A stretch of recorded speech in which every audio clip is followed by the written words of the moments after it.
Bring in show music, please. Hi, I'm CNBC producer Katie Kramer. Today on Squawk Pod, Steve Ballmer wants to teach Congress transparency. We have to make data-driven decisions as a government. The former Microsoft CEO's new passion, the business of America, and his self-described 8K of our balance sheet, USAFacts. And Kevin McCarthy, former Republican House Speaker on the 2024 campaign. This election is more about Biden than it is about Trump. But first, today's big headlines like cooling inflation, many pieces of Elon Musk news from Elon Musk's many companies, and Apple's plan to improve Siri with more AI. Right now, when I do something wrong and Siri comes up, it's like, oh! It's Wednesday, June 12th, 2024. Squawk Pod begins right now. Stand Becky by in 3, 2, 1. Cue it, please. Good morning, everybody. Welcome to Squawk Box right here on CNBC. We are live from the NASDAQ market site in Times Square. I'm Becky Quick along with Joe Kernan and Andrew Ross Sorkin. The International Energy Agency warning that a U.S.-led surge in global oil production is expected to outstrip demand growth by the end of the decade. It says that will push spare capacity to unprecedented levels and potentially upend OPEC's market management. The IEA issuing a warning to big oil companies, urging them to make sure that their business strategies are prepared for a supply surplus and peak demand that it says is emerging this decade. We've been watching WTI. This morning it's at $78.83 a barrel. This is going to be one of the issues that potentially pushes down on the CPI. The oil prices have come down. 78 doesn't sound too bad. No. And world's smallest violin playing for OPEC. Yeah. Right.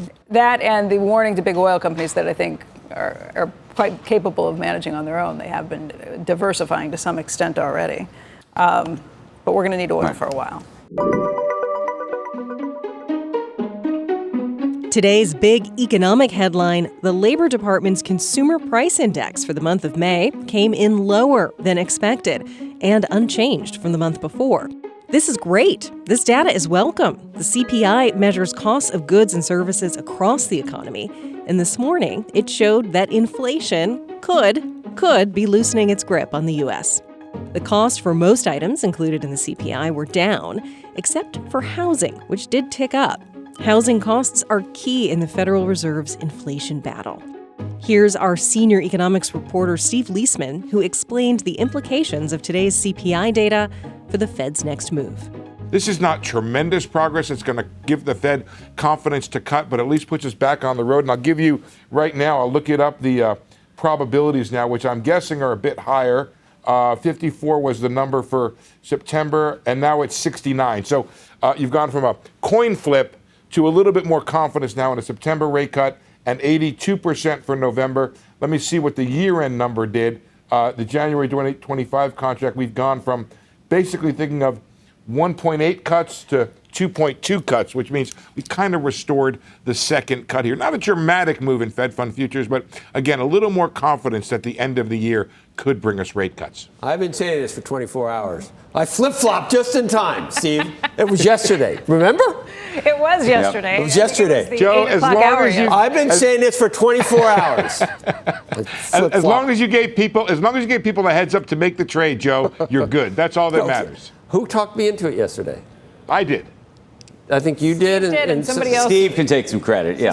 Somebody else. But no, somebody talked me into that it's inflation. We need. Oh, David Malpass. Oh yes. That's what it was. David Malpass talked me into. And plus, it would help that our debt service wouldn't be so high. It's just obvious we need to cut. Okay, now we got a flurry. We should just call this like the Elon Musk segment of the day. A flurry of Elon Musk news as we're going to be awaiting tomorrow's shareholder vote on whether we authorize his pay package. We should get the verdict, if you will, what the vote outcome is at the end of tomorrow night. So tomorrow's Thursday. We'll be talking about this a lot on Friday morning. But late last night, the Wall Street Journal publishing a piece about Musk's relationship with women at SpaceX, reporting that several female employees have told friends, family, or the company itself that Musk showed them an unusual amount of attention or pursued them. The report says a high-level group around Musk failed to apply his company's own rules to the CEO, contributing to a culture of sexism and harassment. Musk hasn't commented on the new piece, but has previously denied allegations of sexual harassment that are included in the report.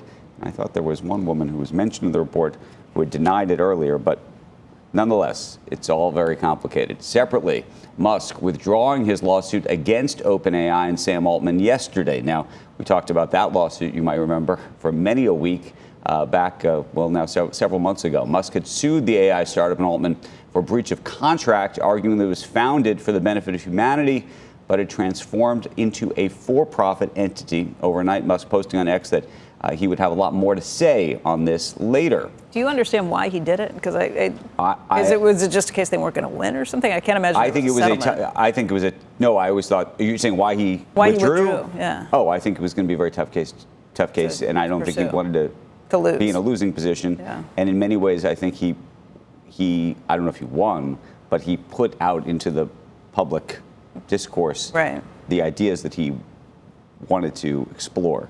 So, and I don't think he ever thought he would get a settlement out of them necessarily. Yeah, it was just a weird thing to see it withdrawn because it may have been a tough case, but I kind of understand why you get mad when you give somebody that much money to start a not-for-profit or a non-profit. There was always the question of standing, whether he would have standing in the case, and so I think that was the big legal issue.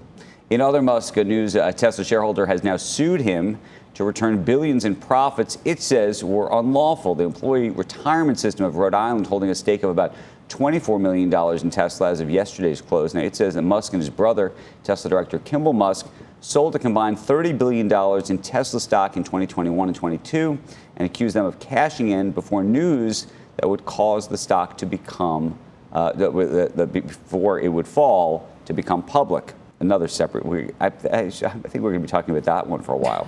Separately, Elon Musk now confirming yesterday that his social media platform X will start automatically hiding users' likes. He said it's important to allow people to like posts without getting attacked for doing so. Engineers at X spoke last month about the potential change, saying that people feel discouraged from liking content that might be edgy in fear of retaliation from trolls or to protect their public image. Users will still be able to see who liked their posts, but won't be able to see the people who liked another user's post. I actually agree with this. What do you do? That's the only reason to like something is to let other people know you're liking it. Is it Blaze? As some kind of... I don't have to retweet it. I don't have to respond to it and say yes, but I can say I like it. Why do it otherwise? Just to let the person who's hopefully just to let them know that they're on the right track. What they're doing. Then they could take a picture of your like and tweet it out. They could do that too. Mm-hmm. But if you're really liking something that they're doing, hopefully they wouldn't do that to you. Right. Like when you retweet something that's totally off the wall, it doesn't matter. You know by experience.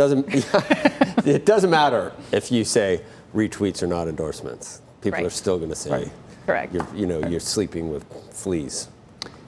Finally, in the end of our Elon Musk segment for now, ARK Invest saying it's going to release a new long-term Tesla price target today. The longtime Tesla backer teased the report in an X post titled ARK's expected value for Tesla in 2029. And ARK's Kathy Wood's going to join us tomorrow to outline her case for the long-term target right ahead of that vote. Yeah, I wonder which way she's moving the price target, up or down. Just returning to Apple for a second. So a 7% move on a $3 trillion stock. It's like you've just, in market cap, gained more than most companies. Also, you just can't count out Apple or Tim Cook. Every time something like there's a pullback and you say, well, Apple's not going to be leadership anymore, next thing you know, it goes up 7% on a $200 stock. It's like $3.17 trillion now, so it's back above NVIDIA and just barely below Microsoft in the $3 trillion company. I think people are just like anything that would help Siri. Even if AI is not ready for prime time, just the slightest improvement from what she comes up with sometimes. I think part of it is, okay, you're going to be able to offer all of these things anyway. If it's multiple large language models that you can offer to this, I still don't understand the way a consumer company makes money off AI just yet, but Apple's probably got the best idea, and their marketing is second to none with the Apple Intelligence.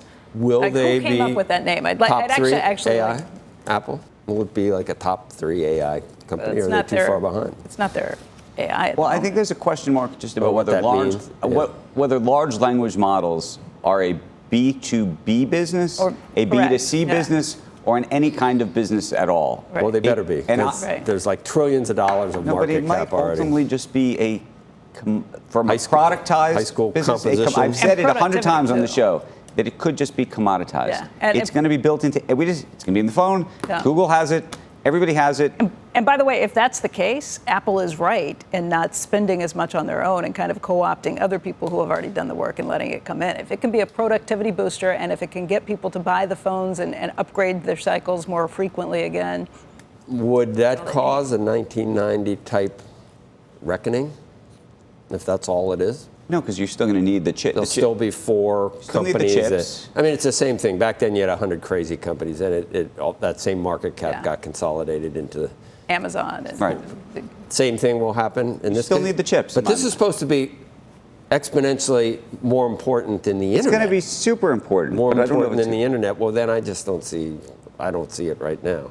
But like I said, I'm saying if Siri can if actually, all it's going to do is be a better version of Siri and help you be your assistant and all of that, we've got to see what that. right now, when I do something wrong and Siri comes up, it's like, oh, I don't want her. I heard saying. somebody describe And it- how do you get out of it? You you have to hit the right button and and you're get away. done. But the idea that it would be able to know who you want to answer a phone call from and who you don't, which photos you would like to see more frequently, which contacts would come up, understanding when you're trying to write an email what you really mean.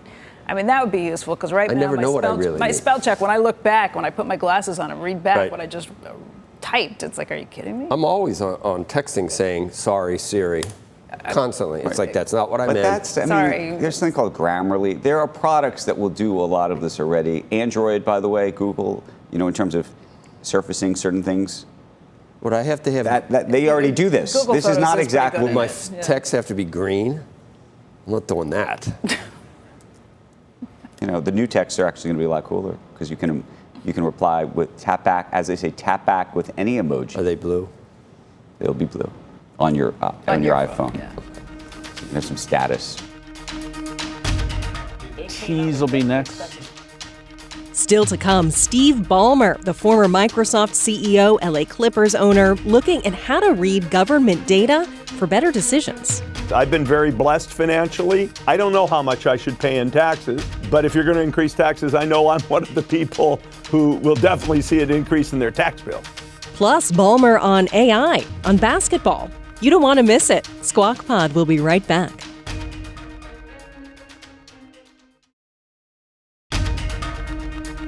This is Squawk Pod. Up and Becky, Q. And you are watching Squawk Box right here on CNBC. I'm Becky Quick, along with Joe Kernan and Andrew Ross Sorkin. Joining us from Washington this morning, where he's preparing to present lawmakers with economic data and policy recommendations this week.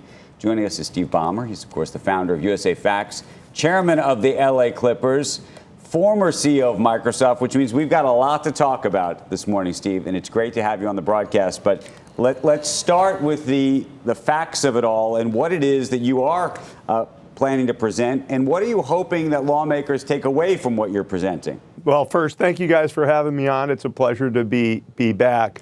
I started an organization, USAFacts, with the job of presenting our data the same way a company would, in an SEC 10K form, and we do an annual report, USAFacts, for government in the United States, and I'll be presenting the data that comes out of that to legislators, executive branch folks. What's the purpose? We have to make data-driven decisions as a government. People have to be looking at the same numbers. Like a business, whether it's revenue, expenses, or outcomes. How are people living? That's how I think we need to make some decisions, and that's what we're here to preach. So I know you don't like to be partisan about it, Steve. I'm curious, what do you think is the most misunderstood data out there? Meaning that the conventional wisdom around some facts, if you will, are one thing, but in truth, once you've actually done the math and done the work that you've done, you say, actually, that surprises me. That's different than what I had imagined. It's different than what the public may understand. Yeah, I'll pick the economy in many senses. I heard you guys talking about it a minute ago. If you look at the trajectory over time, people can focus on wages, people can focus on family income. But what's really happened is while those things have drifted north, people are paying less taxes today than they used to, and they're receiving more government benefits. It's not hard to see, in a sense, why our deficit's occurring, but it is a key driver of how people are living better. Our economy's also growing. I like to look at GDP per capita inflation adjusted. We were up 2% in the last year, which proves our economy is vital and productive and doing some good stuff. At the same time, people will tell you that it is tougher and tougher to support themselves, and I believe that's true, but there's a disconnect in there. But so can you, though, get at that disconnect? Because you're right. Polls would suggest that people are very unhappy in today's economy. And I'm always trying to square the circle, if you will, because the facts, at least on a historical basis, don't always suggest that. But maybe the way people baseline that perspective or view is not against history, but is against the immediate history. What do you think is happening? Yeah, I think a lot of it is in two places. Number one, it is against immediate history. And number two, a lot of the benefit people are getting are through reduced tax payments per household and increased benefits. And I don't think people think about that. They think about their paycheck, which I do understand, but they're getting particularly health benefits that they've never gotten. As our population ages, of course, they're getting Social Security checks that they've never gotten. So people are benefiting in ways that are not directly tied to family income and wages, which have grown more slowly. Okay, so now I got to make it political, though. Depending on who you think wins in the White House next November, or this coming November, I should say, the implication for taxes, you said taxes are now, I don't know if it's an historical low, but remarkably lower than they used to be. And of course, benefits on the other end are higher than they used to be. How do you think that changes? And what do you think the American public understands about this? I think the American public probably doesn't think as much about the deficit as people kind of in the know do. They can't see and feel the deficit today. I think people think losing money, so to speak, or having a deficit is not a great thing. I think, you can see, if I was to equate this to a business situation, I think we have partisans who like to cut prices, i.e. tax rates, and we have partisans who like to increase expenses, especially variable expenses like entitlements. And neither one of those strategies leads to improvement in the deficit. And I am partisan about that. I do think our deficit has grown too big, and that is problematic for our country long term. I mean, Steve, you basically said, given where we are, we're getting taxes are too low and we're getting too many benefits. That means you need to raise taxes and cut spending, which just sounds like after all your work, you came to the same conclusion as Simpson Bowles. I don't think that's wrong. Now, we're not in advocacy of any particular position. Right. We'll show you the numbers, if you will. But you got to address both sides. My personal bias. Sorry, say again. You got to attack from both sides. I don't think if you look at the structure of the numbers, and we do a great job of drawing that out, including on our website, USAFacts.org. I recommend people take a look at it. The numbers just won't work for deficit reduction unless people address probably both of those in tandem.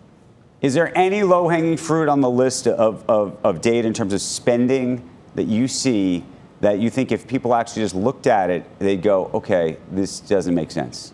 The real answer to that is, and I'll surprise you, no.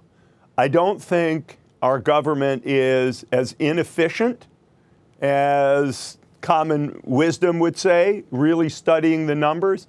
You have to decide whether you like what our government's doing.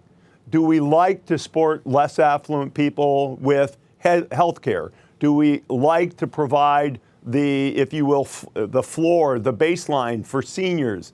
Do we really have our tax structures the way you would want them, or any citizen would want them, relative to needs? I've been very blessed financially. I don't know how much I should pay in taxes, but if you're going to increase taxes, I know I'm one of the people who will definitely see an increase in their tax bill. How about your unrealized gains, Steve? Got a lot of unrealized gains. How about a wealth tax for you? We could get so much money from you if you really do want to do it. You want to do it, you get probably $2 billion from you. You feel like? I think, yeah, $2 billion is. Well, it's a drop in the government bucket, to be fair. But I don't think a wealth tax is administrable. I really don't.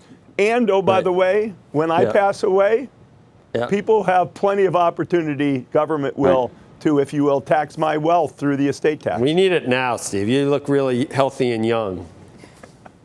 And I may look healthy and young, but I'll tell you, I don't think the deficit will have reduced significantly enough by my death date. As far as LA teams, I like yours.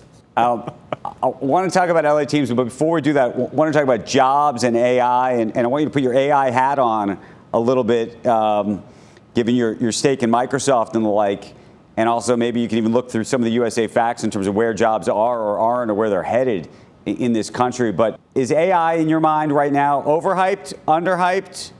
Is this going to change the world? Is it not going to change the world? What do you think? I think it will change the world tremendously in terms of people's productivity. And there will be a remapping of jobs, I think, and wage structure from some industries to others.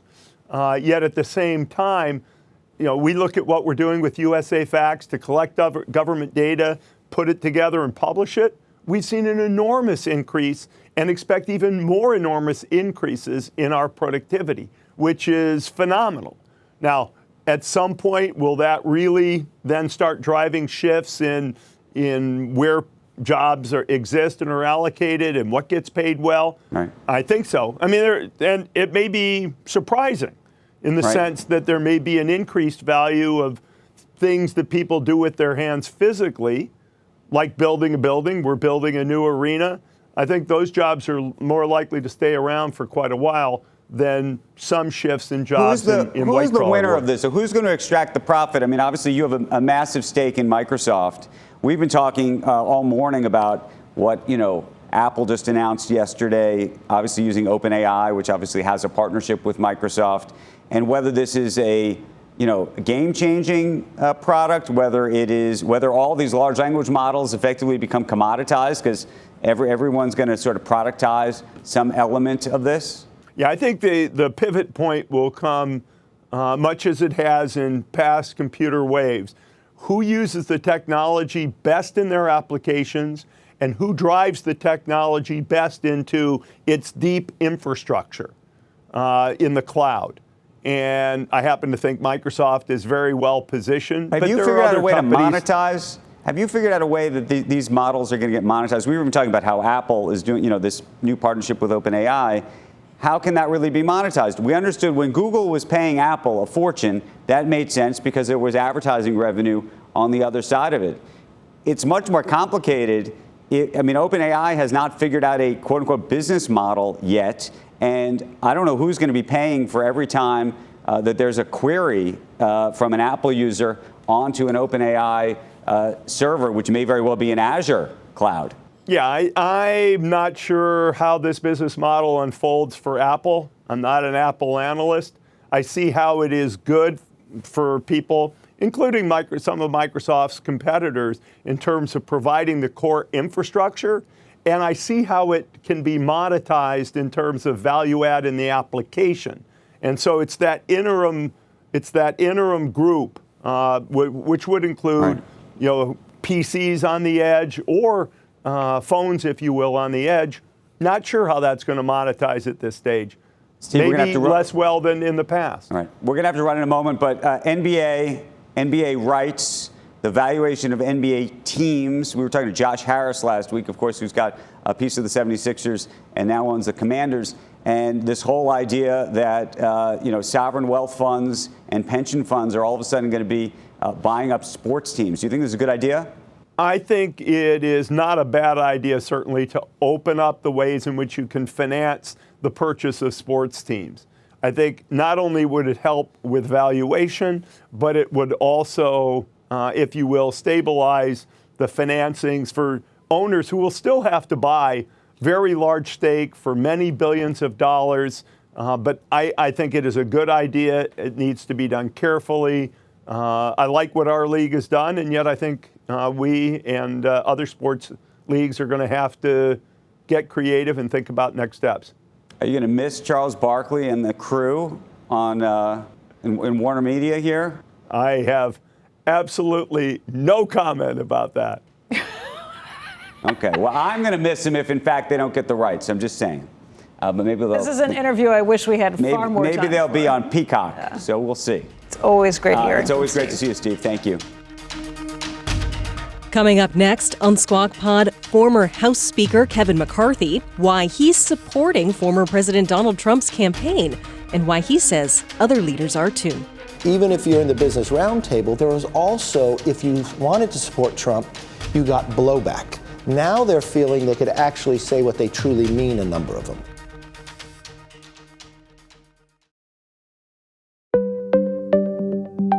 Welcome back to Squawk Pod from CNBC with Joe Kernan, Becky Quick, and Andrew Ross Sorkin. Here's Joe. President Trump is going to attend a private meeting, with the members of the Business Roundtable tomorrow, addressing one of the most powerful business lobbying groups in Washington. Joining us now, former House Speaker Kevin McCarthy. Good to have you on set. Good morning. Mr. Speaker. Good to see you.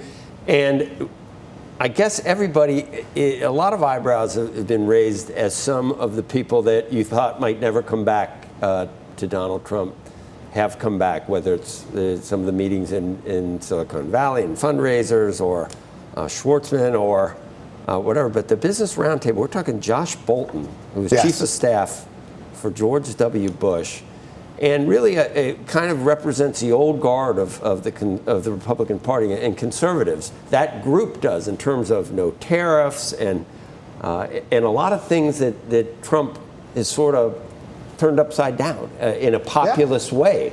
So what does it mean that they've invited him in, and is it still a frosty relationship, or are they actually embracing him because there's nothing else they can do at this point? I think they see what everybody else see, that he is going to win. I mean, if you look at who's in that room, but if you look at, I was just with the president. He's going to win what? He's going to win the presidency. You think so? Okay. And if he's going to win the presidency, the CEOs need to be on. Yeah, they need to be on board. But if you think of these names, if you think, I was just with him Monday in Palm Beach, but the president just came through California. I saw people who have never given to Trump, who would avoid Trump, not only giving him big money, but putting their name out there and showing up. And this is all after the conviction. It's almost that they're frustrated by what has transpired, that they feel that it's coming after them too. And the Business Roundtable, I think, having the president in there, what it tells to your viewers is the next administration, businesses aren't going to focus on ESG and DEI. They're going to focus on running a business. And I think it's going to be stronger for America and the others. And it's not, look, I've been on this show many times, even in the primary, telling you he was going to win and he's going to win the general. If you purely look at data, which your viewers do, and if you look at where President Trump was as an incumbent 4 years ago now, it's an 8.4% swing. If you think about the election, Biden won, but he only won by 48,918 votes. Yep. And his favorability was plus 10. Biden is sitting at a 37% favorability right now, the lowest of any president at this moment in time. So if you check pure data, it's fundamentally different. And if you look at the Electoral College and those 6 swing states, you can't say 6 anymore, because Virginia and Minnesota's coming into play. I was just texting with Governor Youngkin this morning, and you're seeing something different. So if Trump is expanding the playing field, whichever side is on offense has a better chance to win.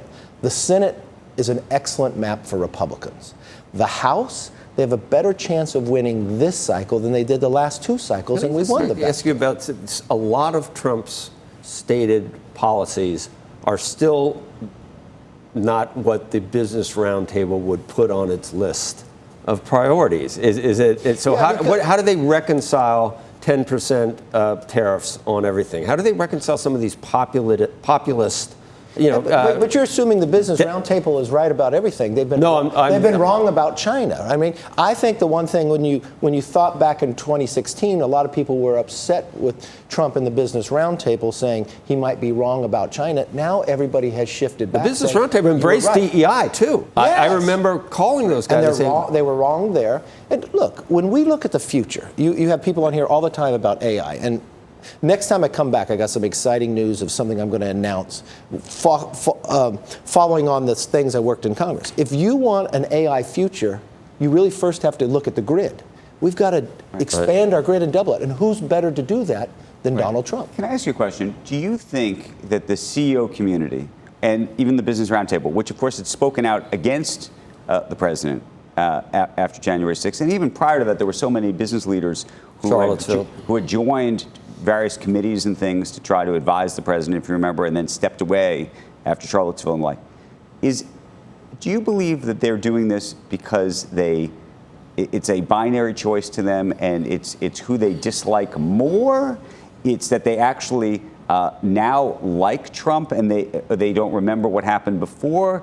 Is there some kind of amnesia effect going on? What do you think is happening here? No, I'm trying to understand. Okay, there's a combination, but it's not just the CEOs. If you look at the CNN poll, which was done probably 3 weeks ago, they asked America, all Americans, was the Trump presidency positive? 55% said yes. But if you go back 4 years or 3 years ago, it was at 41%. I think it's a combination. So they're romanticizing the past? I mean, what do you... Well, you're now living under the policies of Biden.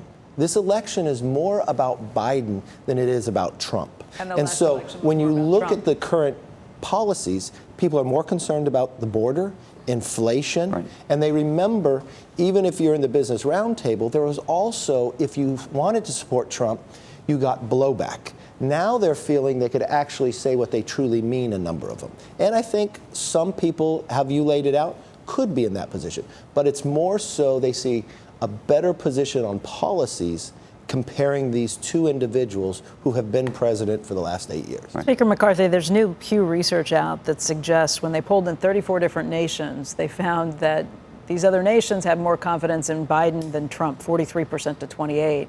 I don't know what that means. 43% is not great either. It means more than half of them don't have any confidence in either of our leaders. But what does this mean for us on the world stage? I would tell you, as America as a whole, Americans need to stop demonizing each other.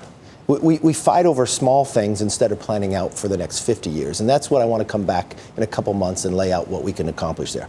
I've spent some time since leaving Congress traveling the world. I've just was over in Asia, meeting with a lot of different foreign leaders, and I still talk to a lot of different foreign leaders. If you see what's happening in Europe today, those current foreign leaders are really not in touch with their constituents. You see a more conservative movement, and a lot of that is spurred by Trump. So I really don't believe in that poll. I have talked to foreign leaders that are in office today that felt the world is safer when Trump's in office, because they now see that you got a new axis of evil where China, Russia, North Korea, and Iran have bound together, which didn't happen. Which country leaders are telling you that? Kevin, just so we know. Well, we just had an IEA report that says there's going to be a glut of oil, and OPEC's got to worry about oil because we're producing so much here now, believe it or not. So, how do you is the narrative still that Biden is choking off the fossil fuel industry when we're at records?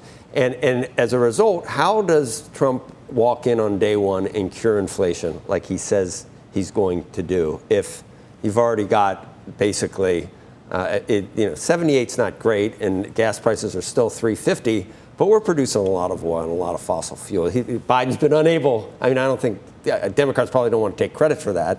Obviously, because of climate change. But where Biden has harmed us, all right, he doesn't have permitting reform. We are able to get some NEPA reform in the debt. So we need even more oil. We have to double our grid. But some of the greatest strength we have is our natural gas. We are the Saudi Arabia of natural gas. If we simply replace Russian natural gas in Europe for 1 year, we lower CO2 emissions by 218 million tons because ours is 40% cleaner. Biden came in and has now stopped the movement of natural gas, which harms our allies in Europe. It would strengthen our economy. And you've got to look at the energy policy kind of the way Trump did. It's all the above. Okay. How do we bring inflation down? What do you do? By firing Jay Powell and putting a guy in that'll bring rates down to zero again? Well, look, no, that's not going to hurt. But one of the biggest drivers and one of the biggest problems we have is our debt. Right. Government is spending way too much. So he'll extend the tax cuts and the debt will stay where it is, right? Well, if you think the tax cuts are creating the debt, you're not looking at the real problem here. The tax cuts are not creating the debt. It's these entitlements in which you're spending. Right. He doesn't want to control. He doesn't want to do anything about entitlements, Social Security or Medicare. It doesn't matter what party is in office. If they don't deal with this, they will have to. Right. Because the cuts will come around. You have to save Medicare and Social Security. You've got to deal with it now. The options are greater.